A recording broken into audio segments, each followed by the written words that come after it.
બેસો બેસો.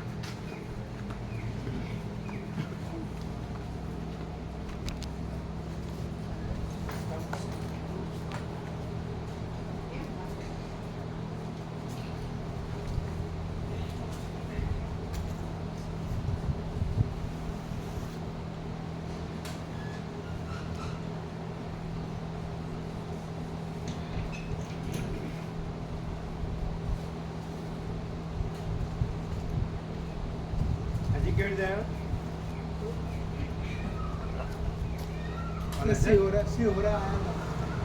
સિહોરા આવ્યા હતા સિહોરા.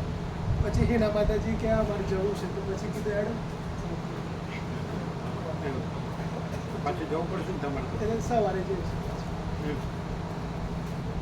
તો તમે શિવર આવ્યા હતા? હા, સિહોરા આવ્યો હતો. કેમ? એટલે મેચ છે બધું સમાજ. આ ક્રિકેટ મેચ રાખી છે ને આ લોકોએ. સમાજની ક્રિકેટ મેચ રમાય છે ને, ટુર્નામેન્ટ. ક્રિકેટ ટુર્નામેન્ટ રમાય છે તો અમારે સમાજ. એમને મારું નામ લખી દીધું. તમે છો એમાં? એ ક્યારે રમવાનું? સાંજે કાલથી ને આજે સાંજે છે મેચ. रात में मैच है 10 बजे। રાત મેં? તો તમારે નથી રહેવું? એટલે 10 વાગે છે. 10 વાગે અને જવાનું ખરું? અહીંથી થોડુંક જ નજીક છે. पास में ही રાત્રે है। જવાનું આ પછી પાછા આવી પછી એમ. આપણે પહેલાં તો દિવસે રમતા, રાતનું ક્યાં સારું હોય? રાતમાં દીકતા ક્યાં લાઇટ लाइट फ्लड लाइट्स होती है ना तो, ઠંડક રહેતી પ્રોગ્રામ. और ठंडक भी है। લાઇટ જેવું તો સાંજે. સનલાઇટ જેવું ને. હા. એથી નજીક એટલે ક્યાં આગળ? ત્યાં ગામથી આ બાજુ છે. અને તમારું જે સ્કૂલ છે એ લોકો વાળા જ છે? હા, સમાજ. અમારો સમાજ આ. બાર સમાજની. જીંડવા, આંબલિયારા, વાસની, બુડાસા. 36 गांव है ना तो, समाज में 36 गांव है तो सबका ऐसा ऐसा ऐसा।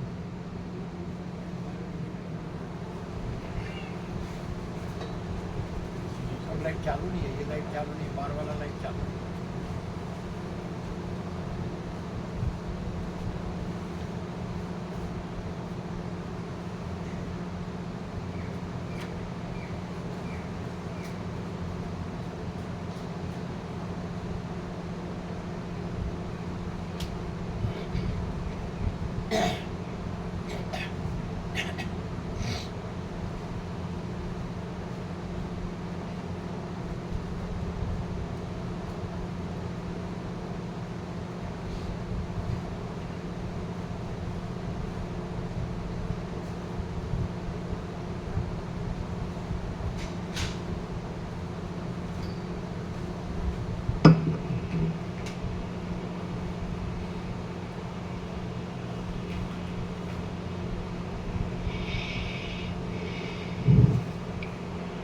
ओम ओम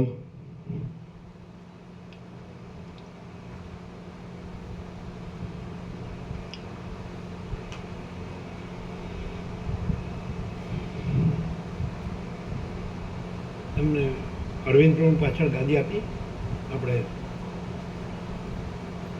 પાછળ છે, નીચે બી છે ને?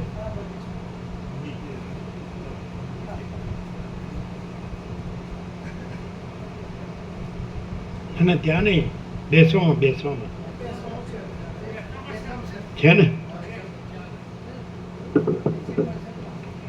ओम परम चिदाकाश परम ज्योति अखंड ज्योति महाचिदाकाश स्वयं प्रकाश संपूर्ण प्रकाश पूर्ण ब्रह्म अनंत तेजगण अनंत चेतगण परमाकाश केवल अनंत शुद्ध तेजगण परमाकाश अखिल आत्मा पूर्ण ब्रह्म परमात्मा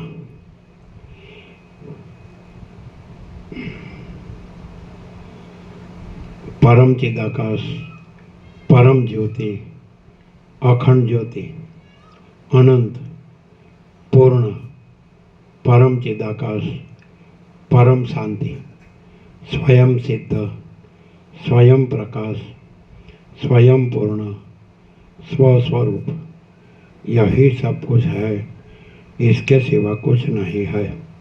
शून्यभास अनंत कोटि महाकल्पो है ही नहीं। महाचिदाकाश स्वयं प्रकाश, संपूर्ण प्रकाश, महाचिदाकाश ज्योति, अनंत, अखंड, अभेद, महाचिदाकाश ज्योति, महातत्व, महासामान्य, महाचिदाकाश स्वसंवेद्य, सहज निर्विकल्प, महाचिदाकाश परम कैवल्य, परम शांति,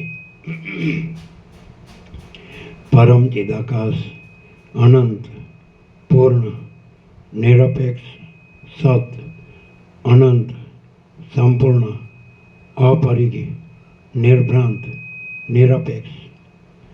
वशिष्ठ राम उपशम प्रकरण राउंड 42वां राउंड। तो आप उसको, आपको ये लाभ लेना है तो आपके भाई को घर में क्यों नहीं रख देते कि उसकी झंझट से तो आप ये लाभ नहीं ले सकते। उसकी वो भी उपाधि है, वो भी माया है। देहाध्यास का संबंध रख के ये लाभ नहीं ले सकते। देखो आप कैसे अखंड कैसे रह सकते हैं, सहज कैसे रह सकते हैं, और कृत्रिम कैसे रह सकते हैं। वो झंझट, उसी की चिंता, उपाधि क्या जरूरत है। वो परमात्मा है तो वो घर में सब परमात्मा है तो घर में ही रखो। कोई भी होते हैं ना, माँ बाप होते हैं तो भाई होते हैं, कुछ भी होते हैं, कुछ भी होता है, उसको उसमें रहना है जिसको। तो ये वो वाला है, ये वाला तो नहीं है। वो इसमें तो बैठने वाला नहीं है। तो आपको दोनों कैसे होगा, उसको भी संभालना है, ये भी आपको रहना है। तो गोपरा समझे नहीं ना, એને સમજાવો કાંઈ સમજતા નથી, અહીં આવીને સમજાવો। એને માટે અમદાવાદ દોડાદોડી કરે છે અને અહીંયા એને હક નથી, એનું સ્વાસ્થ્ય નથી, તો એ સમજતા નથી। ઘડીકમાં કે તાપ લાગે તો અમે ત્યાં લઈ ગયા બધું, તો કે ત્યાં નથી રહેવું, બધા હોય ત્યાં રહેવું। તો એ બધા એને કહે કે બહુ પાણી ન પીવાય, આ બધા એનું કરે। તમે બધા પાસે બધી અપેક્ષા રાખો, તમારે બધા રહે છે તો પોતે બધા સાથે ખરા પણ છતાં પોતપોતાની રીતે, કોઈને ભારરૂપ નથી। તો પછી કઈ રીતે તમારે એમ કે છે લાભ લેવો છે, અહીં રહેવું, અને બીજું કે આનું બધું બરાબર નથી। પણ બરાબર નથી એ ભેગું રાખવું એ કંઈ દયા નથી, એ માયા છે। એવું રામકૃષ્ણ પરમહંસ છે। દયા તો કોને કહેવાય કે બધા છે પરમ શાંતિ પામે એ દયા છે। કાંઈ આમાં લાભ ન લઈ શકાય એના વચ્ચે એની બધી ઝંઝટ જફા કરવી પડે, દયા નથી, એ ઉપાધિ માયા છે। આ સમજતું નથી કોઈ વાતમાં, કાંઈ ખબર પડે આ કાંઈ રાગદ્વેષ નથી, બે નો થાય। અમે તો કહીએ ચાલો આત્મા જ પરમાત્મા છે, તમે ઘરે રહો, મા બાપની સેવા કરો, તમે અહીંયા સેવા કરો તો એ ઘરે કરો, તમે પ્રસાદ બનાવો ઘરે બનાવાય, તમારે સફાઈ સેવા કરવી તો ઘરે જાય। અને આત્મા પરમાત્મા છે તો આત્મા પરમાત્મા રહેવાય, અહીં એવી રીતે છે તો બધે એવી રીતે રહેવાય। અને કાં તો અહીં જ રહેવું હોય તો પછી આનો ઝંઝટ જફા સાથે ન રખાય, ઝંઝાળ એ દેહનો જ સંબંધ છે ને, દેહાધ્યાસનો જ છે। આ હું આ દેહ છું ને આ મારો ભાઈ છે, તો એ સમજતા નથી, કારણ કે એની ગ્રંથિથી એ સમજે બધું। તમને એમ લાગે છે કે આ પરમ સત્ય છે, આ પરમ તત્વ છે, આ વશિષ્ઠ જે પ્રકાશ કરે છે રામને, તો આ છેલ્લું અને પૂર્ણ કે આ શાશ્વત ને સનાતન નિત્ય સત્ય છે, આ બધું આપણું છે। એ બધું અસત અસાર રૂપ છે, મિથ્યા નાશવંત છે, અને સંસાર જેવું ને રૂપકૃષ્ણ જળ જેવું છે। આ કાંઈ નથી, આ દ્રશ્ય કાંઈ નથી, આ હું કાંઈ નથી, જગત કાંઈ નથી, એ ખબર પડે ને। આ આખો અનંત ચૈતન્ય પ્રકાશ, અનંત ચૈતન્ય શાંતિ છે, તો આમાં કોઈ રાગદ્વેષ નથી, કોઈ વ્યક્તિવાળા નથી, એ ખબર પડે। તો એ રહેવું છે અને અસ્વસ્થ છે એની ઉપાધિ કરવી, બે ક્યાંથી થાય? એને ઘરે મૂકી આવવા પડે, એને કંઈક ત્યાં કોઈ નો સંભાળનાર હોય એવું છે? ત્યાં સંભાળનાર છે ને? નથી. જો હવે તમે કહો ને તમારા મધર છે, પોતે બીમાર છે. પછી તમારા ભાઈ શું કહે શું કહે છે? નાનો છે એનાથી નથી થાય. એ નાનો છે એનાથી નથી થાય. એ શું કરે છે? જોબ કરે છે. હા તો જોબ કરે તો એમ ત્યાં તો રહેવાય ને. પણ આને મારે શું છે? ઓછા વાળે શું છે?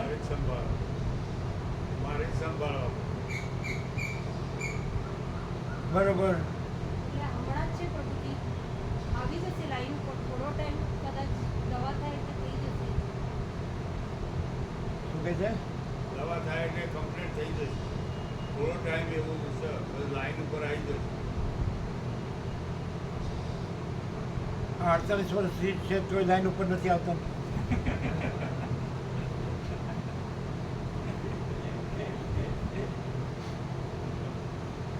આ બધા અહીંયા આવે છે, લાઈન ઉપર આવે છે.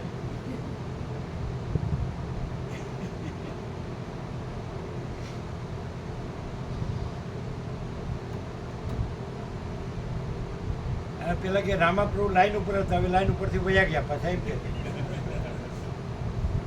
આ રામાપ્રભુ અમે શિવરા રહેતા હતા ત્યાં તત્વ કુટીર છે, રામાપ્રભુ ત્યાં અમે રહેતા હતા. તો કે હવે રામ એના ચિરંજીવ જ કે છે અરવિંદ પ્રભુ કે રામાપ્રભુ હવે લાઈન ઉપર નથી. એકને એક વાત 3 વાર બોલે, 4 વાર બોલે. હાઈસ્કૂલમાં શિક્ષક હતા અને અહીંયા આવવા માટે એણે સ્વૈચ્છિક લીધી અને અહીં નથી રહેતા. જેટલાય સ્વૈચ્છિક લીધી એ કોઈ અહીં નથી રહેતી, અહીં રહેવા માટે. હો એમાં હવે તમે સ્વૈચ્છિક લીધી કેટલું રહેવાના?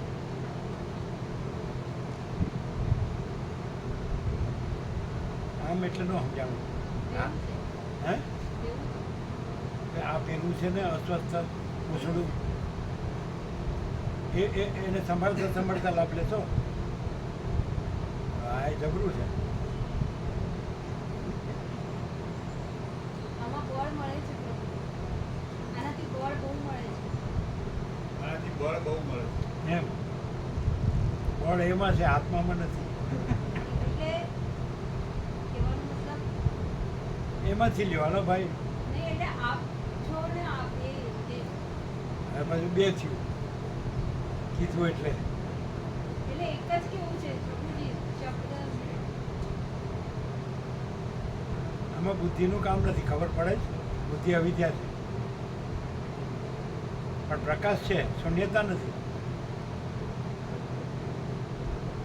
ચાલો હવે એમને સર્વાંતરમેન પ્રેરણાથી ને એમને યોગ્ય લાગે કે એના ભાઈને જ સંભાળશે ને આ એને લાભ લેવો છે. શું કહેવું છે તમારું? એ એમ કે છે હું ભલે ન રહું, એને રહેવા દો. નહીં, આ રામ મુખ્ય છે તો પછી મળે. ને એમ કે છે એને દવાથી સારું થઈ જશે. થોડો સમય રાહ જોઈ. રાહ જોવાની નથી. એને લાભની ઈચ્છા છે. એને કાંઈ પણ થાય, સારું થાય કે ન થાય, તમારા લાભ લેવો જ છે. જો હવે એમને લાભ લેવો જ છે. પણ તમારે ન લેવો એટલે એનો ન લેવો એ સાંભળતા જ નથી. હા હા તમારે એને ભાઈની પૂછડી, તમારા છોકરાની પૂછડી છે.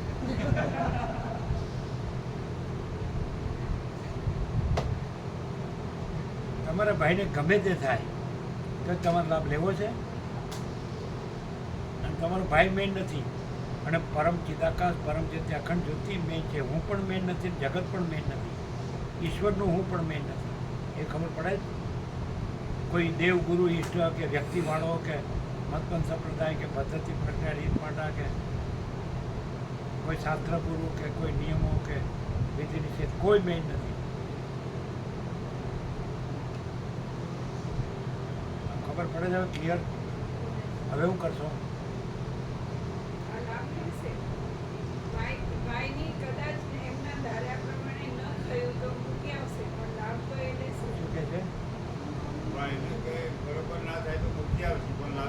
કહેવાય નહીં, કોઈ સંભળાયું નથી, એના માટે નહીં. એને જ સંભાળવાનું. પણ એ સંભળાય કે ન સંભળાય, આ લાભ લેવો જ છે. એને તમે સંભાળી શકો ન સંભાળી શકો, તમારે આ લાભ લેવો જ છે. અરે આ લાભ લેવો છે અને એને સાંભળવું પડશે પ્રભુ. એમ નહીં, એને સંભાળવા માટે બીજે જવું પડે કે બીજું કરવું પડે એવું, આ લાભ છોડવો પડે એવું. ના, કદાચ કોઈ ડૉક્ટર પાસે તો પર બતાવવા જવું પડે, પણ મારે આ લાભ જ છે, મેઇન મારું આ જ છે લક્ષ્ય.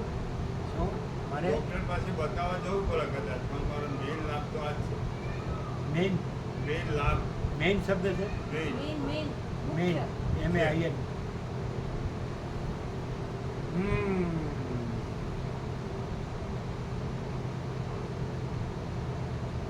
ડૉક્ટર પાસે બતાડવાનું કોણ ના પાડે છે? પણ એને ગમે તે થાય તો તમારે આ લાભ, આ જ લાભ લેવો છે, છોડવાનો નથી. આ તો કંઈક મારે છોકરાનું જોવું પડે.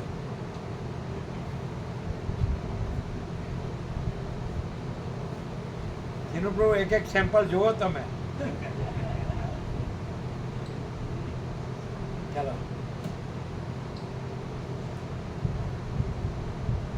એટલે આમાં ઉઘાડમાં કઈ બાકી છે? આરપાર ક્લિયર છે ને? 100% સત્તારાની નિશાન છે. બરાબર.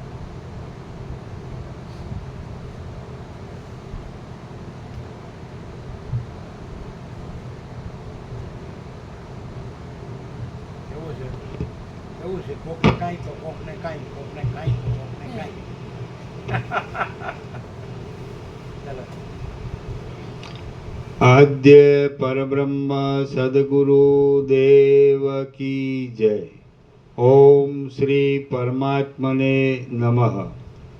સદગ્રંથોમાં શિરોમણી શ્રી યોગ વાસિષ્ઠ મહારામાયણ ઉપશમ પ્રકરણ સર્ગ 17મો, પેજ નંબર 585. Page number 585, સર્ગ 17મો. આ 17મા સર્ગમાં જે નિશ્ચયોથી જીવન મુક્ત બંધાતો નથી અને જે નિશ્ચયથી અજ્ઞાની બંધાય છે તે નિશ્ચયનું વિવેચન કરવામાં આવશે. બંધ કરનારા અને બંધ નહીં કરનારા નિશ્ચયોનું વિવેચન. વશિષ્ઠ બોલ્યા, હે રામ, વિદેહ મુક્ત લોકો તો બ્રહ્મરૂપ જ હોય છે, એટલા માટે તેમની સ્થિતિનું વર્ણન વાણીથી કહી શકાય જ નહીં. આમ હોવાથી હું કેવળ જીવન મુક્તની સ્થિતિનું જ વર્ણન આપું છું, તે તમે સાંભળો. તે કર્મોના ફળોની ઈચ્છા રાખ્યા વિના કેવળ લોક સંગ્રહ કરવાની શુદ્ધ તૃષ્ણાથી તે વર્ણાશ્રમને અનુસરતા કર્મો કરવામાં આવે એ જીવન મુક્તપણું કહેવાય છે. તે કર્મોના ફળોની ઈચ્છા રાખ્યા વિના. હા. વશિષ્ઠ બોલ્યા, હે રામ, વિદેહ મુક્ત લોકો તો બ્રહ્મરૂપ જ હોય છે, એટલા માટે તેમની સ્થિતિનું વર્ણન વાણીથી કહી શકાય જ નહીં. આમ હોવાથી હું કેવળ જીવન મુક્તની સ્થિતિનું જ વર્ણન આપું છું, તે તમે સાંભળો. તમારી પાસે છે યોગાથી 2 ભાગ? પડજો પ્રભુ. હવે છે અહીંથી લેવા છે નહીં?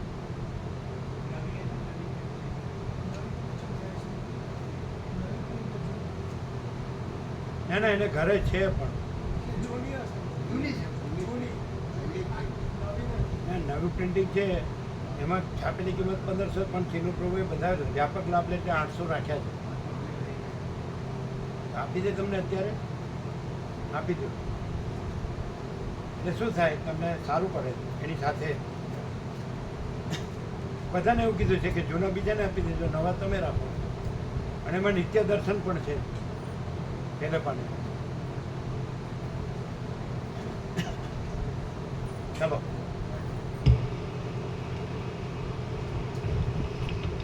તે કર્મોના ફળોની વળગી જાય. તમારે અરવિંદ પ્રભુ યોગા સીટ લેવા છે 2 ભાગ? જૂના બીજાને આપી દો, નવા છે. અને છાપેલી કિંમત 1500 છે, પણ ચીનુ પ્રભુ વ્યાપક સેવામાં બધા લાભ લે એટલે 800માં આપે છે. 1500-800માં તમારે લેવા છે? જાઓ, બીજો સેટ લાવો. એટલે શું, તમે આની સાથે રહી શકો. તમારે ચશ્મા છે કે વંચાય છે? તો ચશ્મા લઈ આવો. ચશ્મા લઈ આવો.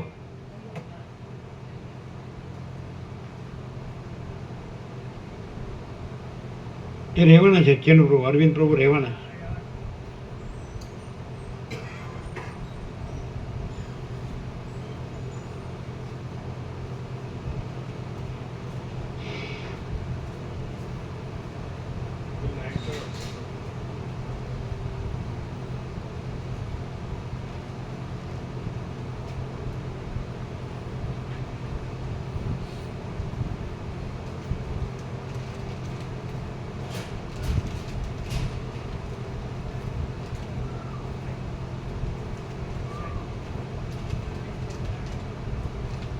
આ સારું રહે, એની સાથે રહેવાય.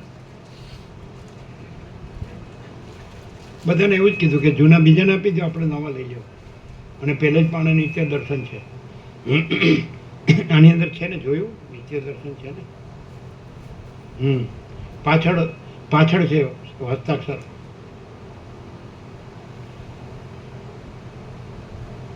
બસ ભાગ પહેલો, પાના નંબર 585. 585.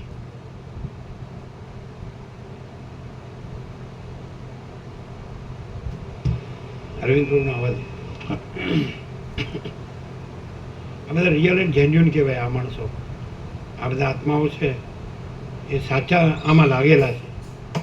અભ્યાસે સંસ્કારી, એટલે આ લોકોને બરાબર સાથે રાખવા પડે. વર્ષોથી લાભ લે છે.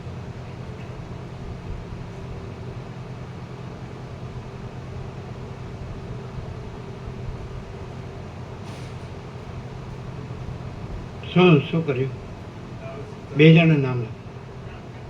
બળદેવ પ્રભુ, અરવિંદ પ્રભુ.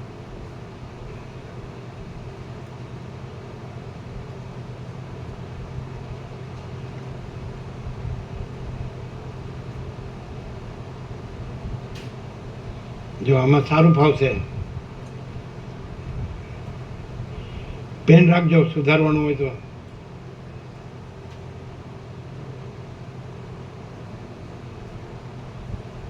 અરવિંદ પ્રભુને પેન હોય તો આપજો, એક્સ્ટ્રા પેન.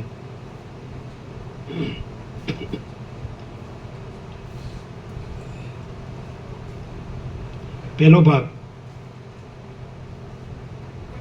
ઉપર જ રાખો.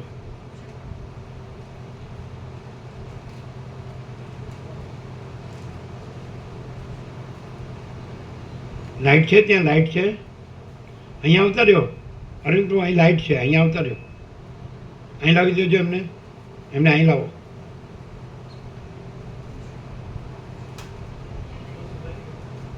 અહીં લાઈટ છે.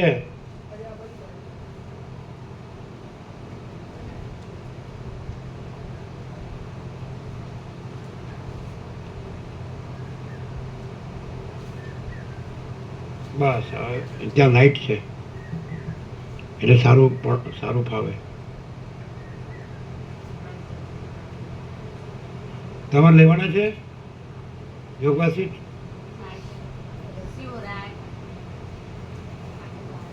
એને પૂછી જુઓ, એને લેવાના છે. આવી જાય. પાના નંબર 585. બરાબર? હવે ચશ્માથી બરાબર વંચાય જ ને? સરસ. સુધારવાનું આવે ત્યારે પેનથી સુધાર લેવાનું. ચાલો.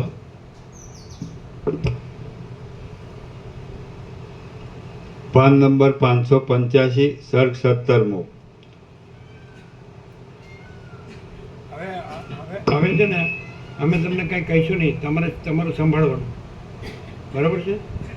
પ્રસાદનું તમારી રીતે તમારે લઈ જ લેવાનો ટાઈમસર, 2 જણનો, ભાઈ બહેનનો. બરાબર? અમારે તમને કંઈ આ સંબંધી કાંઈ નહીં કહેવાનું. બરાબર? હવે આ વિવેક છેલ્લો થઈ ગયો. બરાબર છે? શું કહો છો? એટલે હવે કહેવા પણ નહીં, બધું કહી દીધું. સમજે? તમને જેમ સર્વાંતરમેળ પ્રેરણા પ્રમાણે યોગ્ય લાગે એમ કરો. બરાબર? પણ આ બધાને તમારે બધું નહીં કહેવાનું, આમ ને તેમ ને તેમ. હા, તમને તકલીફ હોય તો કહેવાનું ગોવા પ્રભુને, તો એ તો તરત કરી દેશે. એ તમે કીધું કે આ ખાટલો જ હોય તો ખાટલો એ કહેશે. તમારે અહીંયા તાપ હોય, ઠંડકમાં જવું તો એ છે. એ તો કહેવાય. પ્રસાદનું તમારે જેવો જોઈતો હોય તો એ કહેવાય. તમે જે ચરી પાડતા હોય તો એ કહેવાય. બરાબર છે. પણ હવે બીજું કાંઈ નહીં કે પણ તમે ગોપ્રવૃત્ત કહી શકો ગમે ત્યારે ગમે તે. એ તો સેવામાં છે, વ્યાપક સેવામાં છે. બરાબર. સેવામાં સંકોચ નહીં રાખવાનો, તમારે જરૂરમાં સંકોચ નહીં રાખવાનો. જરૂર હોય માગી લેવાનું. ડૉક્ટર પાસે જવું હોય, રસિક પ્રભુ પાસે, તોય કહેવાય તો એ તો ગમે તે ભાવિક આવશે. બધા હોય જ છે, જાય જ છે, અને અનુભવી છે, અને સંપૂર્ણ ભગવાનના માણસ છે. આયુર્વેદિક જ છે એ પણ, અને 45 વર્ષ જૂના છે. એટલે એમાંય સંકોચ નહીં રાખવાનો, કહી જ દેવાનું જવું હોય ત્યારે. બરાબર છે. એટલે કોઈ પણ કામ હોય તો કહેવાય, સમજાય. પણ તમારે શું કરવું છે એ તમારે નક્કી કરવું પડે. એ બીજા અહીંયા કોઈ નહીં કહે. અહીં ગ્રહણનું નથી, ત્યાગનું નથી.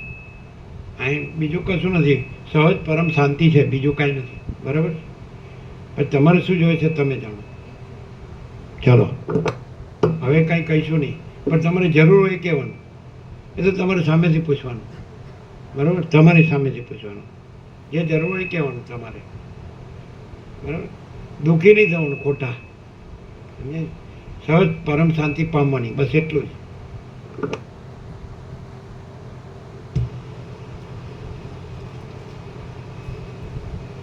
સર્ગ 17મો બંધ કરનારા અને બંધ નહીં કરનારા નિશ્ચયનું વિવેચન. વશિષ્ઠ બોલ્યા, હે રામ, વિદેહ મુક્ત લોકો તો બ્રહ્મરૂપ જ હોય છે, એટલા માટે તેમની સ્થિતિનું વર્ણન વાણીથી કહી શકાય જ નહીં. આમ હોવાથી હું કેવળ જીવનમુક્તની સ્થિતિનું જ વર્ણન આપું છું, તે તમે સાંભળો. તે કર્મોના ફળોની ઈચ્છા રાખ્યા વિના કેવળ લોકસંગ્રહ કરવાની શુદ્ધ તૃષ્ણાથી જ તે વર્ણાશ્રમોને અનુસરતા કર્મો કરવામાં આવે એ જીવન મુક્તપણું કહેવાય છે. સંસારને સાચો સમજી ભોગ ભોગવવામાં ઉત્સાહ બંધાવનારી તૃષ્ણાથી કર્મોમાં પ્રવર્તવું એ જ બંધ છે, અને એ જ સંસારની દ્રઢ બેડી છે, એમ આચાર્યો કહે છે. સંસારને સાચો સમજી ભોગ ભોગવવામાં ઉત્સાહ બંધાવનારી તૃષ્ણાથી કર્મોમાં પ્રવર્તવું એ જ બંધ છે, અને એ જ સંસારની દ્રઢ બેડી છે, એમ આચાર્યો કહે છે. મનમાંથી સંકલ્પનો ત્યાગ કરીને લોકસંગ્રહ કરવાના પ્રયોજનને લીધે બહારથી જ કર્મ કરવાની તૃષ્ણા રાખવામાં આવે એ જીવનમુક્તનું લક્ષણ છે.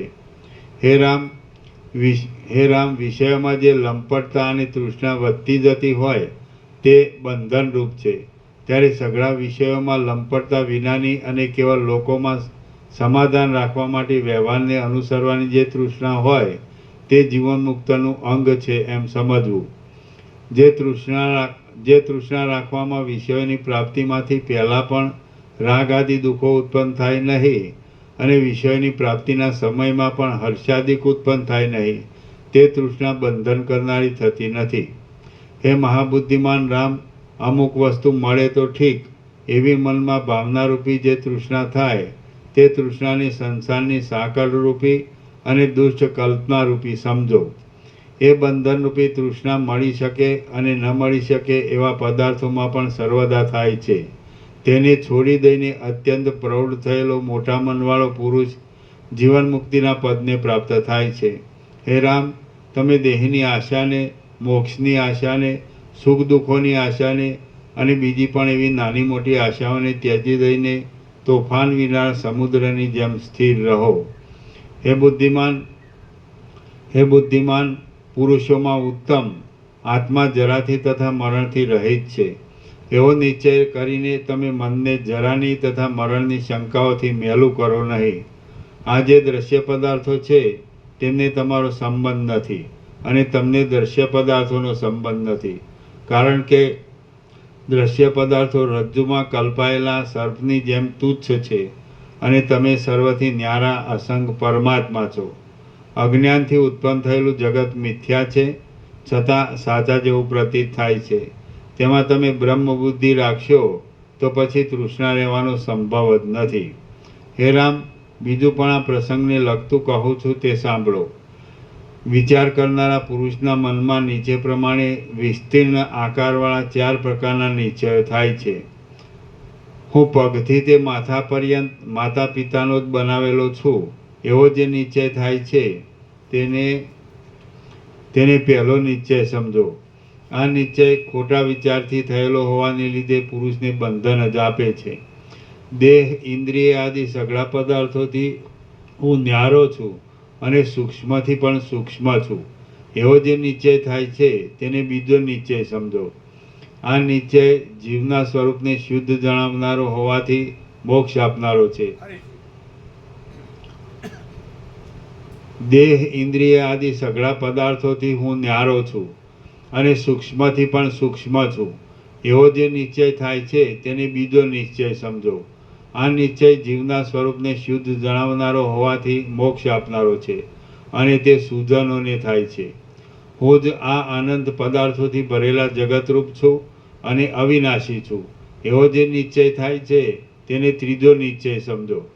આ નિશ્ચય શરીરમાં આત્માપણાની ભ્રાંતિને છોડાવી આત્માના વ્યાપકપણાને સિદ્ધ કરનારો હોવાને લીધે મોક્ષ આપનારો જ છે. હું જ આ આનંદ પદાર્થોથી ભરેલા જગતરૂપ છું અને અવિનાશી છું એવો જે નિશ્ચય થાય છે તેને ત્રીજો નિશ્ચય સમજો. આ નિશ્ચય શરીરમાં આત્માપણાની ભ્રાંતિને છોડાવી આત્માના વ્યાપકપણાને સિદ્ધ કરનારો હોવાને લીધે મોક્ષ આપનારો જ છે. આ દેહાદિક અને સઘળું જગત એ કાંઈ છે જ નહીં, પણ તેઓથી રહિત જે અખંડ સત્તારૂપી પરબ્રહ્મ છે તે હું છું એવો જે નિશ્ચય થાય છે તેને ચોથો નિશ્ચય સમજો. આ નિશ્ચય સર્વદ્રશ્યોના બાદપૂર્વક પોતાના વાસ્તવિક સ્વરૂપને જણાવનારો હોવાથી મોક્ષની સિદ્ધિ માટે જ છે. આ દેહાદિક અને સઘળું જગત એ કાંઈ છે જ નહીં, પણ તેઓથી રહિત જે અખંડ સત્તારૂપી પરબ્રહ્મ છે તે હું છું એવો જે નિશ્ચય થાય છે તેને ચોથો નિશ્ચય સમજો. આ નિશ્ચય સર્વદ્રશ્યોના બાદપૂર્વક પોતાના વાસ્તવિક સ્વરૂપને જણાવનારો હોવાથી મોક્ષની સિદ્ધિ માટે જ છે. હે રામ, એ ચાર નિશ્ચયોમાં જે પહેલો નિશ્ચય કહ્યો તે મલિન ભાવનાવાળો છે, તેથી તે બંધ આપનારો થાય છે. તે પછી બીજા જે ત્રણ નિશ્ચયો કહ્યા છે તે શુદ્ધ ભાવનાવાળા હોવાને લીધે મોક્ષ આપનારા થાય છે. પહેલો નિશ્ચય બંધન આપનારી તૃષ્ણાના સંબંધવાળો છે, તેથી મલિન છે. બાકીના ત્રણ નિશ્ચયો શુદ્ધ તૃષ્ણાના સંબંધવાળા છે, તેથી સ્વચ્છ છે. છેલ્લા ત્રણ નિશ્ચયો જીવનમુક્ત પુરુષોમાં જ હોય છે. હે મહાબુદ્ધિમાન રામ, જે સઘળું જગત છે તે હું જ છું એવો જે ત્રીજા પ્રકારનો નિશ્ચય કહ્યો તેનો સ્વીકાર કરવામાં આવ્યો હોય તો બુદ્ધિ કદી પણ ફરીવાર ઉદ્વેગ પામતી નથી. આડે, ઊંચે અને નીચે બધે આત્માનું સ્વરૂપ જ વ્યાપક છે અને તેથી જે કાંઈ છે તે સઘળું આત્મા જ છે એવો નિશ્ચય પ્રાપ્ત થયો હોય તો બંધન થતું જ નથી. ચોથા પ્રકારના નિશ્ચયમાં સર્વથી રહિત જે પરતત્વ અવશેષ રહે છે તેને જુદા જુદા વાદ્યોએ શૂન્ય, પ્રકૃતિ, માયા, બ્રહ્મ, વિજ્ઞાન, શિવ, પુરુષ, ઈશાન, સત, નિત્ય અને આત્મા ઇત્યાદિ નામો આપેલા છે. ચોથા પ્રકારના નિશ્ચયમાં સર્વથી રહિત જે પરતત્વ અવશેષ રહે છે તેને જુદા જુદા વાદ્યોએ શૂન્ય, પ્રકૃતિ, માયા, બ્રહ્મ, વિજ્ઞાન, શિવ, પુરુષ, ઈશાન, નિત્ય અને આત્મા ઇત્યાદિ નામો આપેલા છે. આ જે સઘળું જગત છે તે બ્રહ્મ જ છે અને તે બ્રહ્મમાં બેપણું કે એકપણું ક્યાંય નથી. એમ જો નિશ્ચય રાખવામાં આવે તો સઘળું જગત અનુભવમય થઈ જાય છે અને લેશ માત્ર પણ ભ્રાંતિ રહેતી નથી. જેમ અતિ વિસ્તીર્ણ આકારવાળો સમુદ્ર પાતાળ પર્યંત જળથી જ ભરપૂર છે, તેમ બ્રહ્માથી તે થુબડા સુધીનું જગત આત્માથી જ ભરપૂર છે. જે બ્રહ્મ છે એ જ સત્ય છે અને નિત્ય છે. બ્રહ્મથી જુદું જગતનું રૂપ ક્યાંય નથી જ.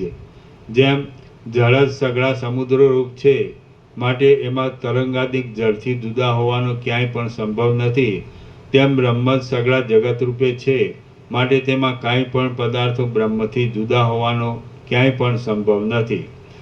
જેમ કડા, બાજુબંધ અને ઝાઝર આદિ પદાર્થો સુવર્ણથી જુદા નથી અને જેમ ઝાડ તથા ખડ આદિ કરોડો પદાર્થો પૃથ્વીમાં જુદા નથી, તેમ જગત સંબંધી કોઈ પણ પદાર્થો બ્રહ્મથી જુદા નથી. દ્વૈત રહિત એક પરમાત્મા જ માયાની લીલાથી જગત રૂપે બનીને એકપણા તથા બેપણા આદિ ભેદોથી પ્રતીત હોય છે. વાસ્તવિક રીતે જોઈએ તો બ્રહ્મમાં જેમ બેપણું નથી તેમ એકપણું પણ નથી, કારણ કે એકપણું પણ બેપણાના નિષેધને માટે કલ્પાયેલું હોવાથી મિથ્યા જ છે. પોતાના ને પરાયા પુત્રાદિક અથવા આ સગળું જગત અથવા કોઈ કાર્ય નષ્ટ થઈ જાય અથવા વૃદ્ધિ પામે તો પણ તમે તેમાં સુખ દુઃખનું ગ્રહણ કરો નહીં. તમે બ્રહ્મરૂપ જ છો. તમે તમારા મનમાં સગળું જગત બ્રહ્મ જ છે એવી દ્રઢ અદ્વૈતની ભાવના રાખો અને બહાર વ્યવહારમાં વર્ણાશ્રમના ધર્મોની વ્યવસ્થા માટે લોકરીતિને અનુસરીને અદ્વૈતનો અનાદર પણ કરો. એટલે એ રીતે દ્વૈતાદ્વૈતમય થઈને રહો. ભયંકર સંસારની ભૂમિકાઓ જુદી જુદી યોનિઓ ઉત્પાતોથી જ ભરપૂર છે. જેમ ઊંડી ખાડોમાં હાથી પડે છે તેમ તમે તેમાં પડો નહીં. જેમ હાથી વંટોળિયાના વાયુથી પરવશ થઈને ઊંડી ખાડોમાં પડે છે તેમ જીવ સંસારની ભાવનાથી પરવશ થઈને જુદી જુદી યોનિઓમાં પડે છે. હે મહાત્મા રામ, આત્મામાં દ્વૈત સાચું સંભવતું નથી, કેમ કે તે મનથી જ કલ્પાયેલું છે. તેમ આમ આત્મામાં એકપણારૂપી સંખ્યા પણ સાચી સંભવતી નથી, કેમ કે તે પણ બેપણાનો નિષેધ કરવા માટે જ કલ્પાયેલા હોવાથી દ્વૈતરૂપ જ છે.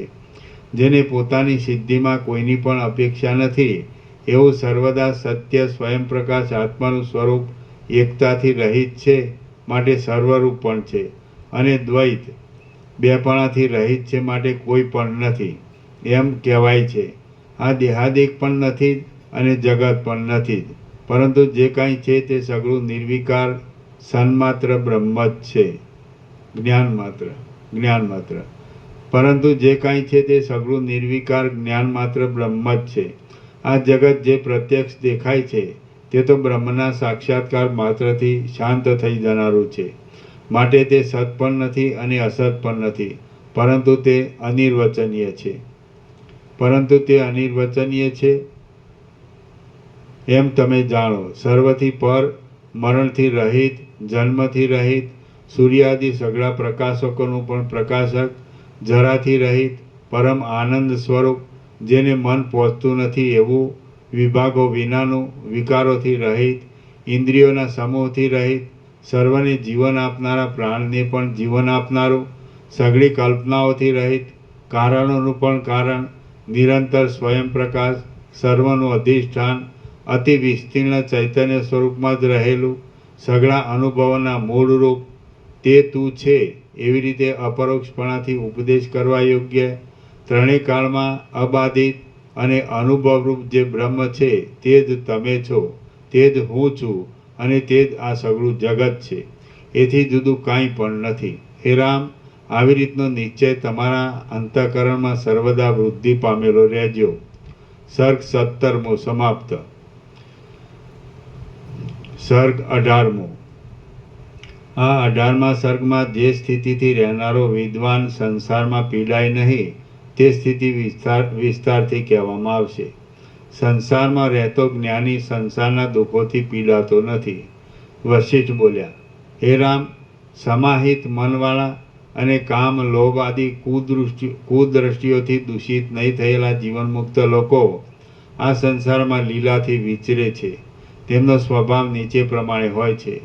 જીવનમુક્ત થયેલો પુરુષ સંસારમાં વ્યવહાર કરવા છતાં પણ આદિમાં જન્માદિક દુઃખોરૂપી, મધ્યમાં રોગ આદિ દુઃખોરૂપી અને અંતમાં મરણાદિ દુઃખોરૂપી અત્યંત નિસારપણાવાળી જગત સંબંધી ગતિઓને હસવા યોગ્ય ગણે છે. જીવનમુક્ત પુરુષ પ્રાપ્ત થયેલા સર્વ ઉચિત કાર્યો કર્યા કરતો હોય છે. શત્રુ મિત્ર આદિમાં સમદ્રષ્ટિવાળો હોય છે અને ધ્યેય નામના વાસના ત્યાગનો આશ્રય કરીને રહેલો હોય છે. તે સઘળી ચિંતાઓથી રહિત હોય છે, કોઈનું પણ અપ્રિય કરતો નથી, વિવેકરૂપી પ્રકાશથી આત્મ સ્વરૂપને જોયા કરે છે અને પ્રબોધરૂપી ઉપવનમાં રહે છે. તે સર્વથી ન્યારા પરબ્રહ્મરૂપી પદને અવલંબે છે. પૂર્ણિમાના ચંદ્ર જેવા શીતળ અંતઃકરણવાળો હોય છે. દુઃખથી ખેદ પામતો નથી અને સુખથી પ્રસન્ન થતો નથી. તે જીવનમુક્ત પુરુષ સંસારમાં સીધાતો નથી. સીધાતો એટલે પીડાતો નથી અથવા દુઃખી થતો નથી. સઘળા શત્રુઓમાં મધ્યસ્થ રીતે રહેનારો, દયાવાળો, ચાતુરીવાળો અને પૂજ્ય લોકોના સમયોચિત કાર્ય કરી આપનારો જીવનમુક્ત પુરુષ સંસારમાં સીધાતો નથી. જીવનમુક્ત પુરુષ કોઈની પ્રશંસા કરતો નથી, કોઈનો દ્વેષ કરતો નથી, કોઈનો શોક કરતો નથી, કશું ઈચ્છતો નથી,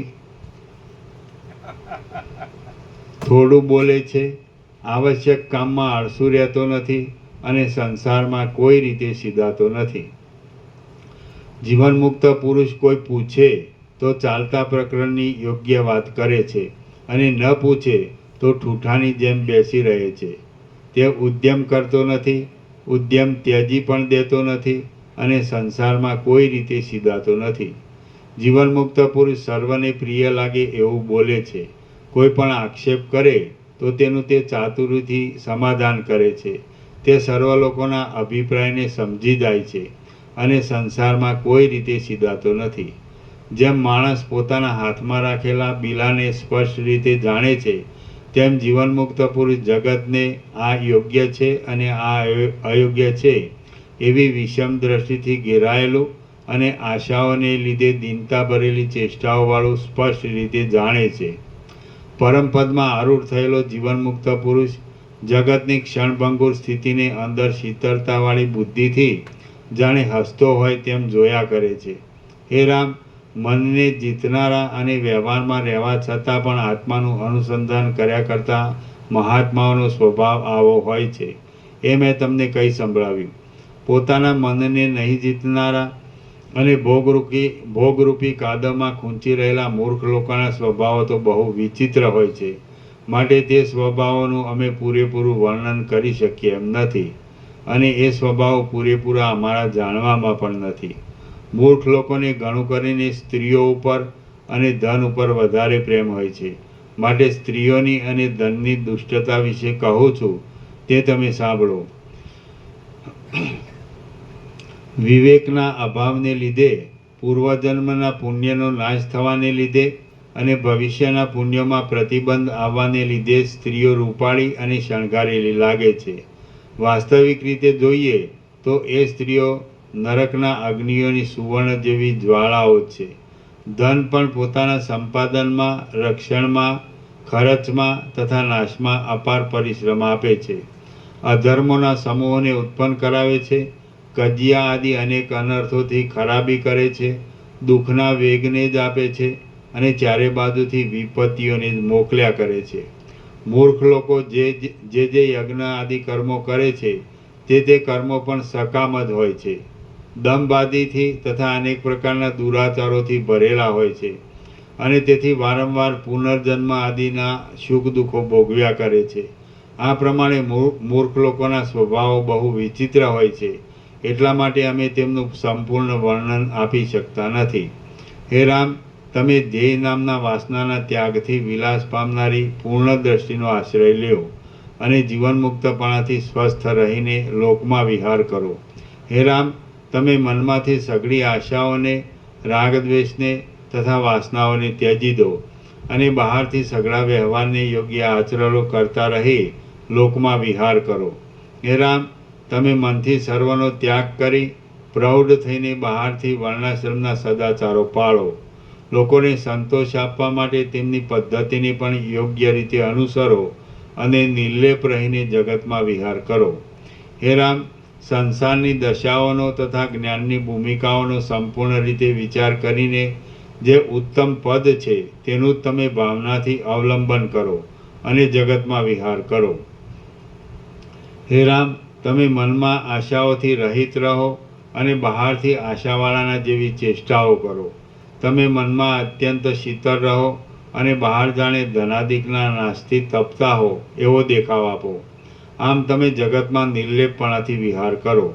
હે રામ, તમે મનમાં કોઈ જાતનો ક્રોધ આદિનો વેગ રાખો નહીં, પણ બહારથી ક્રોધ આદિનો કૃત્રિમ વેગ દેખાડો. તમે મનમાં અકર્તા રહો, બહાર કરતા રહો અને નિર્લેપ રહીને જગતમાં વ્યવહાર કરો. હે રામ, તમે વ્યવહારદર્શીથી તથા પરમાર્થ દ્રષ્ટિથી સર્વ પદાર્થોમાં જે કાંઈ સાર અસારપણાનો ફેરફાર છે તેને જાણી ચૂક્યા છો. માટે હવે જેમ તમને યોગ્ય લાગે તેમ જગતમાં સારા વ્યવહારથી વર્તો. હે રામ, તમે મનમાં વ્યવહારના અભિનિવેશથી અત્યંત રહિત રહીને બહારથી કૃત્રિમ શોકને, કૃત્રિમ ઉદ્વેગને, કૃત્રિમ નિંદાને અને બીજા કાર્યોના પણ તે કૃત્રિમ વેગોને દેખાડતા રહી જગતમાં નિર્લેપપણાથી વિહાર કરો. હે રામ, તમે અહંકારનો ત્યાગ કરીને બુદ્ધિને અત્યંત ધીરજ ભરેલી રાખી અને આકાશની પેઠે નિર્લેપ રહીને કોઈ પણ જાતના કલંકનો ડાઘ ન લાગે એવી રીતે જગતમાં વ્યવહાર કરો. હે રામ, તમે મનમાં સઘળા આશાઓરૂપી પાશોથી છૂટા રહી સર્વ પ્રકારની વૃત્તિઓમાં સમાન બુદ્ધિ રાખી અને બહારથી વર્ણાશ્રમ સંબંધી તથા રાજ્ય સંબંધી ચાલતા કાર્યોમાં તત્પર રહીને નિર્લેપપણાથી જગતમાં વિહાર કરો. વાસ્તવિક વિચાર કરતાં કોઈ પ્રાણીને બંધન પણ થયું નથી અને બંધન નહીં હોવાને લીધે મોક્ષ પણ થતો નથી. આ સંસારની સઘળી સ્થિતિ ઇન્દ્રજાળની શોભાની પેઠે મિથ્યા જ છે. હે રામ, જેમ તીવ્ર તડકામાં મોટા પૂરવાળું જાજવાનું જળ મોહથી જ જોવામાં આવે છે તેમાં સઘળું જગત મોહથી જ દેખાય છે. જેમ જાજવાનું પાણી ભ્રાંતિ માત્ર જ છે તેમાં જગત પણ ભ્રાંતિ માત્ર જ છે. આત્મા બંધનના સંભવ વિનાનો છે, એકરૂપ છે અને સર્વમાં વ્યાપક છે. તેને બંધ થવો કેમ સંભવે? આમ બંધ સંભવતો નથી તો મોક્ષ પણ કોનો કરવામાં આવે? જેમ રજ્જુમાં અજ્ઞાનથી થયેલી સર્પરૂપી ભ્રાંતિ રજ્જુના જ્ઞાનથી નાશ પામી જાય છે તેમ આત્મામાં અજ્ઞાનથી થયેલી આ સંસારરૂપી મોટી ભ્રાંતિ પણ આત્માના યથાર્થ જ્ઞાનથી નાશ પામી જાય છે. તમે એકાગ્રતાવાળી સૂક્ષ્મ બુદ્ધિથી પોતાનું તત્વ જાણી ચૂક્યા છો અને અહંકારથી રહિત થયા છો. માટે આકાશની જેમ નિર્મળ રહો. તમે પૂર્ણ રીતે સમજી શક્યા છો માટે મિત્રોની તથા બાંધવ આદિની સઘળી વાસનાઓને ત્યજી દો. શા માટે ખોટા પદાર્થોની વાસના રાખવી? તમે વાસનાઓથી અલગ રહીને ધૈર્યવાન થયા છો એમ અનુમાન થાય છે. માટે હવે તમારે બ્રહ્મના સાક્ષાત્કારને માટે સૌથી પહેલાં જીવન મુક્તના વ્યવહારથી વર્તવું ઘટે છે. ભોગોથી, બંધુઓથી, બીજા પણ જગત સંબંધી પદાર્થોથી અને શુભાશુભ કર્મોથી આત્માને સંબંધ છે જ નહીં. છતાં તમે એ ભોગ આદિને માટે શા માટે શોક કરો છો? હું કેવળ આનંદ સ્વરૂપ બ્રહ્મ જ છું એવી જો ભાવના થઈ તો પછી તમને ભયની સાથે સંબંધ જ નહીં રહે. હે રામ, તમે જગતરૂપી ભ્રમથી શા માટે ભય પામો છો? હે રામ, તમારા બંધુઓ મિથ્યા હોવાને લીધે મુદ્દલ ઉત્પન્ન થયા નથી. તેઓના સુખ દુઃખની સાથે તમને શો સંબંધ છે કે તમે એ બંધુઓની ચિંતા રાખો છો? તમે પૂર્વજન્મોમાં પણ એના એ હતા, ભવિષ્યના જન્મોમાં પણ એના એ હશો અને આ વર્તમાન જન્મમાં પણ એના એ છો. એવો જો તમને નિશ્ચય હોય તો જેમ હમણાં આ જન્મના નિકટના બંધુઓને પ્રાણ સમાન ગણીને તેમનો શોક કરો છો તેમ તમે પૂર્વજન્મના ઘણા બંધુઓનો શોક કેમ કરતા નથી? સર્વનો શોક કરવો એ બની શકે એમ નથી. માટે કોઈનો પણ શોક કરવો યોગ્ય નથી. હે રામ, તમે પૂર્વજન્મમાં અન્ય હતા, આ જન્મમાં અન્ય છો અને વળી ભવિષ્ય જન્મમાં અન્ય થશો. એવો જો તમને નિશ્ચય હોય તો પણ જેમ તમે બદલાતા આવ્યા તેમ સંસાર બદલાતો જ આવે છે એમ સિદ્ધ થાય છે. માટે તમે કયા પદાર્થને સાચો ગણીને શોક કરો છો? કદાચ તમે આગળ પણ જન્મ્યા હતા, હમણાં પણ જન્મ્યા છો, પરંતુ હવે પછી જન્મવાના નથી. એવો જો તમને નિશ્ચય હોય તો પછી તમારો સંસાર ક્ષીણ થવા આવ્યો છે એમ સિદ્ધ થાય છે. તો પછી તમે શા માટે શોક કરો છો? ઉપર કહેલા કોઈ પણ પક્ષમાં શોક કરવો પ્રાપ્ત થતો નથી. આમ હે રામ, જગત સંબંધી ચાલતા ક્રમમાં દુઃખ ધરવું પણ યોગ્ય નથી અને પ્રસન્ન થવું પણ યોગ્ય નથી, પરંતુ આવી પડેલા કાર્યને અનુસરવું એટલું જ યોગ્ય છે. હે રામ, તમે મનમાં દુઃખને પણ માનો નહીં અને સુખને પણ માનો નહીં, પરંતુ સર્વમાં સમતા ધારણ કરો. કેમ કે પરમાત્મા સર્વવ્યાપક છે. તમે અંત વિનાના છો, સાચા સ્વરૂપવાળા છો, આકાશની પેઠે વ્યાપક છો, પ્રકાશરૂપ છો અને નિત્ય શુદ્ધ છો. જેમ જ્વાળાઓના સમૂહમાં અંધકારનો અવકાશ નથી, તેમ તમારા સ્વરૂપમાં અજ્ઞાનનો કે દુઃખાદિકનો અવકાશ નથી. તમે અદૃશ્ય છો, છતાં પણ જેમ હારના મુક્તા ફળોમાં એક જ ઝીણો દોરો રહેલો હોય છે, તેમ તમે જગતના સર્વ પદાર્થો વિશે રહેલા છો. એક જન્મ ધારણ કરીને બીજો જન્મ ધરવો અને બીજો જન્મ ધારણ કર્યા પછી ત્રીજો જન્મ ધરવો, એમ વારંવાર જન્મ્યા કરવું એ સંસારની પદ્ધતિ છે, પરંતુ તે અજ્ઞાનીની માટે છે, જ્ઞાનીની માટે નથી. હે રામ, તમે તો જ્ઞાની છો, માટે નિશ્ચિંત રહો. હે ઉત્તમ બુદ્ધિવાળા રામ, જેમાં નિરંતર દુઃખો જ પ્રાપ્ત થયા કરે છે, એવું આ સંસારનું સ્વરૂપ અજ્ઞાનથી વધી જાય છે. પણ તમે તો જ્ઞાની છો, માટે તમને શી ચિંતા છે? સંસારના સ્વરૂપમાં કાંઈ પણ સાચું નથી. એમ સ્વપ્ન વિના બીજા કશો પદાર્થ નથી, તેમ બ્રહ્મમાં બ્રહ્મ વિના બીજું શું રૂપ હોય? હે રામ, આ જગતનું સ્વરૂપ ભ્રાંતિ માત્ર છે, છતાં પણ અત્યંત સ્પષ્ટ જોવામાં આવે છે. એ સર્વે શક્તિઓવાળા પરમાત્માની એક જાતની શક્તિ જ છે. જગતમાં નિયમિત રીતે કોઈનો મિત્ર પણ રહેતો નથી અને કોઈની શત્રુ પણ રહેતો નથી, પરંતુ સર્વદા સર્વેશ્વરની.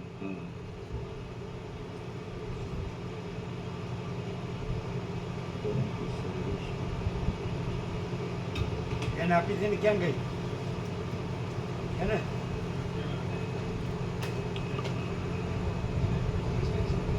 સર્વદા સર્વે સર્વેશ્વર, સર્વે નહીં તો જુદું જુદું લખ્યું. જગતમાં નિયમિત રીતે કોઈનો મિત્ર પણ રહેતો નથી અને કોઈનો શત્રુ પણ રહેતો નથી, પરંતુ સર્વદા સર્વેશ્વરની ઈચ્છા પ્રમાણે સર્વે સર્વના મિત્રો થાય છે અને સર્વે સર્વના શત્રુઓ થાય છે. સર્વેશ્વર લખ્યું છે ને?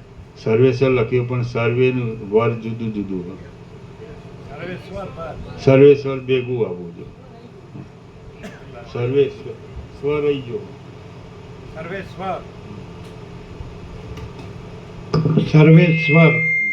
સર્વેશ્વર સુધારી લેવાનું.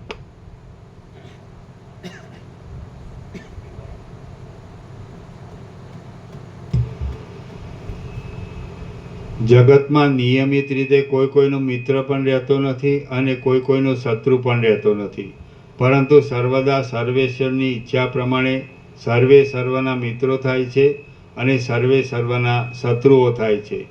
જેમ છેદાઈ જતો, વિંખાઈ જતો અને પરસ્પરના આશ્રયથી રહેતો જળના તરંગોનો સમૂહ નિરંતર ચાલ્યો જ જાય છે, તેમ છેદાઈ જતો, વિંખાઈ જતો અને સર્વેશ્વર કયો છે ને સર્વે બોલો છો? કોણ બોલે છે? બરોબર બોલ્યો.